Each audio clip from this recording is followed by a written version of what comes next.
बिस्मिल्लाहिर्रहमानिर्रहीम। खुशामदीद दोस्तों। जुलाई 1940 में यूरोप का नक्शा कुछ इस तरह दिखता था। जर्मनी के डिक्टेटर एडोल्फ हिटलर सारे मुल्कों पर कब्जा जमा लिया था। Australia, Poland, Norway, Belgium, Denmark, France सारे मुल्कों पर कब्जा जमा लिया था। साउथ में एक इटली का देश था, वहाँ एक और डिक्टेटर का राज था मोसोलिनी नाम से। इसने हिटलर से एक मुआहदा किया था कि दोनों साथ में मिलकर काम करेंगे। मोटे मोटे तौर पर देखा जाए तो यूरोप तीन बड़े देशों में बचे थे: Germany, sweet union, British. Germany और स्वीट यूनियन के दरमियान पीस एग्रीमेंट चल रहा था। दोस्तों, हिटलर को स्वीट से डरने की कोई ज़रूरत नहीं थी, क्योंकि स्वीट कभी जर्मनी से हमला नहीं कर सकता था। इसका मतलब ये हुआ ब्रिटिश अकेला मुल्क बचा था जो जर्मनी के खिलाफ खड़ा था। दुनिया के दूसरी तरफ कोने की तरफ देखा जाए तो अमेरिका इस जंग में शामिल नहीं होना चाहता था, वो दूर ही रह रहा था। इससे ये सवाल उठता है कि ये सिचुएशन आखिर कैसे बदला गया, हिटलर को आखिर कैसे हराया गया। तो आइए जानते हैं आज की इस इंटरेस्टिंग वीडियो में। तो चलिए वीडियो करते हैं शुरू। हिटलर को लगा था कि ये सारा जंग अभी ख़त्म हो चुका है। विंस्टन चर्चिल एक पीस ट्रीटी साइन करेगी हिटलर के साथ। चर्चिल अपनी देश को दांव पर नहीं लगाना चाहता था। अब जर्मन आर्मी इतनी ताकतवर हो चुकी थी, लेकिन होता इसका उल्टा है। वर्चल की तरफ से एक इकोनॉमिक स्पीच दी जाती है। Yesterday morning at 2:41 a.m. at General Eisenhower's headquarters, General Jodl, the representative of the German High Command, and of Grand Admiral Dönitz, the designated head of the German state, signed the act of unconditional surrender of all German land, sea, and air forces in Europe to the Allied expeditionary forces and simultaneously to the Soviet High Command. Hostilities will end officially at 1 minute after midnight tonight, Tuesday, the 8th of May. We may allow ourselves a brief period of rejoicing. Today is Victory in Europe Day. Tomorrow will also be Victory in Europe Day. But let us not forget for a moment the toils and efforts that lie ahead. Japan, with all her treachery and greed, remains unsubdued. The injuries she has inflicted upon Great Britain, the United States and other countries, and her detestable cruelties call for justice and retribution. We must now devote all our strength and resources to the completion of our tasks, both at home and abroad. Advance Britannia! Long live the cause of freedom! God save the King! वो इस बात को clear करते हैं कि Hitler और Churchill के दरमियान कोई समझौता नहीं होगा।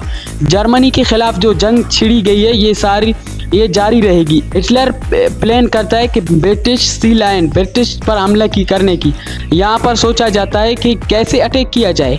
ब्रिटेन हाई लाइन को रास्ता नहीं है। यूके और बेट लाइन के दरमियान तो आर्मी ऐसा नहीं भेजी जा सकती।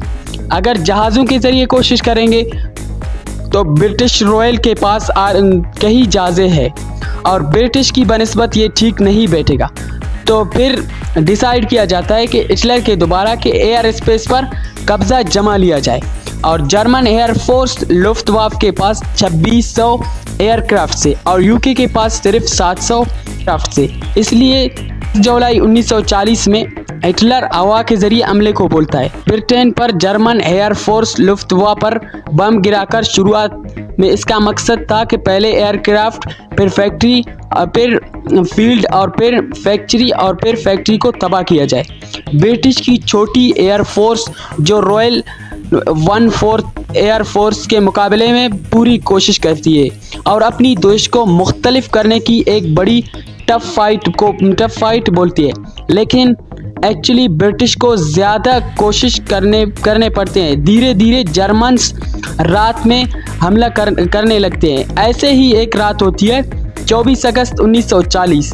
जब गलती से किसी जर्मन पायलट से लंदन शहर पर बम गिरा देता है और जहां पर ढेर सारे स्वेंस मारे जाते हैं और चर्चिल को लगता है कि ये कौन सी जंग है, सीधा हमारे शहरों पर हमला करते हैं, हम यही करेंगे। यूके रेलैंड करता है कि बर्लिन पर बम गिराया जाए और एटलीस्ट होते हुए रखता है। शुरुआत में उसे इंटरेस्ट नहीं था कि लंदन पर बम गिराया जाए। जब उसे पता लगता है कि शहरों पर बम धमाका शुरू हो चुका है, अब लंदन को भी तबाह करूंगा।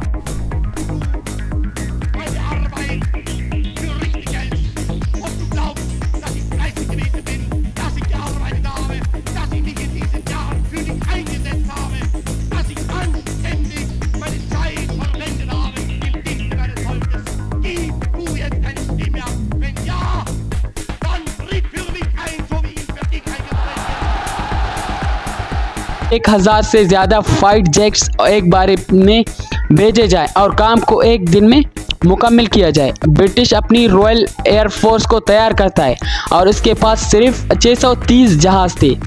आसमान में एक बड़ी जंग छिड़ जाती है। ब्रिटिश एयरफोर्स 60 से ज़्यादा लुफ्तवे एयरक्राफ्ट गिरा देती है और अपनी तरफ से 29 क्राफ्ट खो देती है। हाँ, सही सुना आपने, ब्रिटिश सक्सेस को रोक दिया और इस दिन को याद किया जाता है the Britain of brilliant day. और क्या क्या वजह थी आखिर इसके पीछे? दिमाग में एक सवाल ज़रूर आया होगा, ऐसे क्या हो गया जर्मन एयरफोर्स को जो इतनी पावरफुल थी, इनके पास ज़्यादा संख्या थी और इनके पास हवाई जहाज़ और टेक्नोलॉजीज भी थी। कैसे हराया गया इस जर्मन को? इसकी वजह बड़ा आसान और सिंपल है। जब भी किसी मुल्क किसी पर हमला करता है, एक देश दूसरे देश को इन्वॉल्व करता है। जो इन्वॉल्व करने वाला देश है वो यहीं पर कुछ पाना चाहता है, वो अपने आप को मुख्तलिफ करने वाला देश है का सवाल करते हैं। अगर आज हम अपनी पूरी जान से नहीं लड़ेंगे तो हमारा देश का क्या होगा? हमारे रहने के लिए कोई जगह नहीं बचेगा। ये हार हिटलर के लिए पहली मेजर लॉसेस में था। पहली बार हिटलर को हारने का सामना करना पड़ा। हिटलर को पता लगा कि चांसेस कम थे, ये मिशन सक्सेसफुल नहीं होता, कामयाब नहीं होगा। अब हिटलर ने ब्रिटेन से नज़र डालता है सोवियत यूनियन पर। तो ये था आज का हमारा वीडियो। अगले वीडियो में हम बात करेंगे आखिर कैसे सोवियत यूनियन पर हिटलर हमला करता है और क्या सीन होता है इसके साथ। तो मिलते हैं एक नई वीडियो में, तब तक के लिए अल्लाह हाफिज़।